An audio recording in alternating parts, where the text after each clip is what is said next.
Assalamualaikum warahmatullahi wabarakatuh. Perkenalkan, nama saya Siti Aisyah Sabri, NIM 2125163. Baik, di sini saya akan mempresentasikan hasil ujian akhir semester saya, yaitu metodologi penelitian yang diampu oleh Bapak Purwantoro SEMSI. Salam hormat Bapak. Di sini saya akan mempresentasikan hasil olah data saya menggunakan PLSM, regresi berganda, dan SPSS. Tujuan analisis data ini adalah untuk mengelola informasi yang telah disatukan dari berbagai metode penyatuan olah data, yaitu seperti kuesioner, wawancara, dan sebagainya. Baik, yang akan kita bahas kali ini yaitu hasil analisis dari regresi berganda, hasil analisis dari PLSM, dan hasil analisis dari SPSS. Sebelum melaju ke slide selanjutnya, saya jelaskan terlebih dahulu apa itu analisis data. Analisis data adalah proses pemeriksaan, pembersihan, transformasi, dan pemodelan data dengan tujuan untuk menemukan informasi yang bermanfaat, menunjukkan kesimpulan, dan mendukung pengambilan keputusan. Memasuki poin pertama, yaitu regresi berganda. Pengertian regresi berganda adalah suatu teknik pengumpulan data statistik yang digunakan untuk mempelajari hubungan antara dua variabel atau lebih.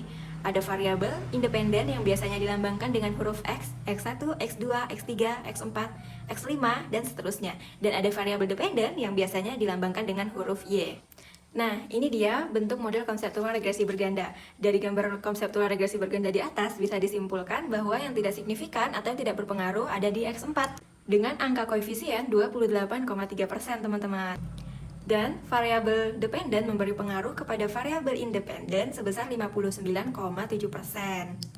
Kenapa X4 disebut dengan variabel yang tidak berpengaruh atau tidak signifikan? Karena bisa teman-teman lihat variabel X4 lebih dari 5%. Di dalam regresi berganda, jika koefisien lebih dari 5%, maka tidak signifikan atau tidak berpengaruh.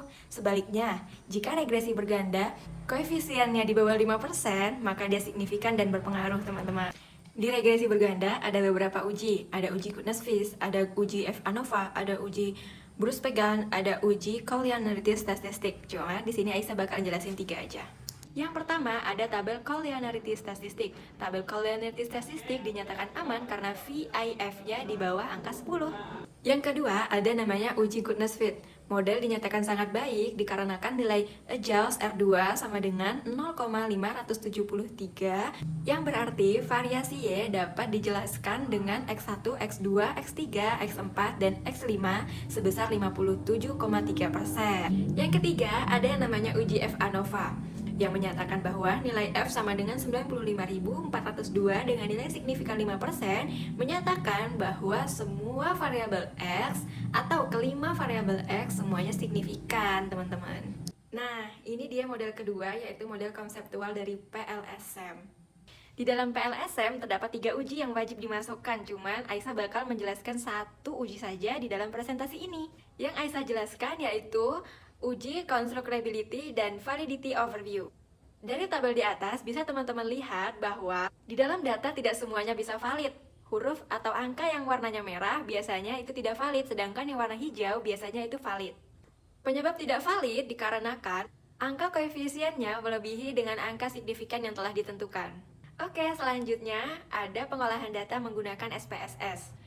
Di dalam SPSS ada yang namanya tabel frekuensi. Yang pertama ada frekuensi statistik. Di dalam tabel frekuensi statistik ini bisa teman-teman lihat semua variabel tidak ada missing dan semuanya valid karena sudah memenuhi kriteria dalam proses pengumpulan data dan penganalisaan datanya.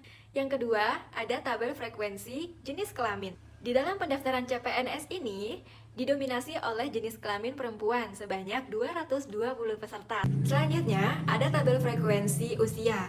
Nah, bisa teman-teman lihat kalau di tabel frekuensi usia dinyatakan bahwa yang lebih banyak mendaftar di CPNS di usia 20 tahun, teman-teman. Dan yang paling sedikit ada di usia 30, 33, 35, dan 44. Sebanyak 1/1 di masing-masing usianya. Berdasarkan tabel frekuensi universitas, mayoritas pendaftaran CPNS didominasi oleh mahasiswa Universitas Pasir Pengarayan Rokan Hulu sebanyak 84 peserta.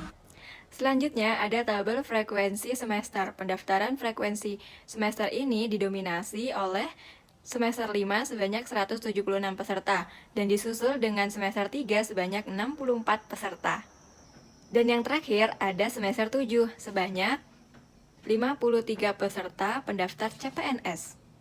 Selanjutnya ada tabel frekuensi pekerjaan orang tua. Di dalam pekerjaan orang tua para peserta calon PNS, banyak orang tua yang didominasi oleh pekerjaan petani. Sebanyak 97 peserta atau 97 orang tua yang mendikari sebagai petani. Dari tabel frekuensi pendapatan orang tua peserta calon PNS rata-rata 2.500.000 hingga 5 juta. Nah, bisa teman-teman lihat peserta yang memiliki orang tua berpendapatan 2.500.000 hingga 5 juta sebanyak 151 orang tua. Selanjutnya ada frekuensi tabel asal daerah. Asal daerah terbanyak didominasi oleh daerah Rokan Hulu. Namun persen yang paling tinggi berada di Pekanbaru sebanyak 27%. Yang terakhir ada tabel frekuensi jalur masuk universitas.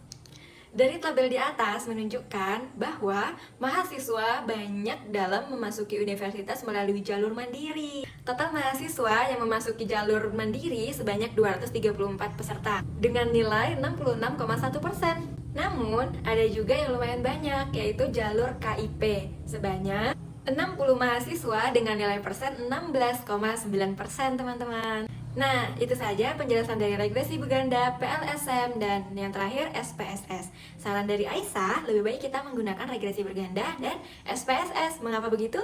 Karena lebih mudah dijelaskan dan dipahami, teman-teman. Oke, baik dari kekurangan dan kelebihan, saya mohon maaf ya. Wassalamualaikum warahmatullahi wabarakatuh.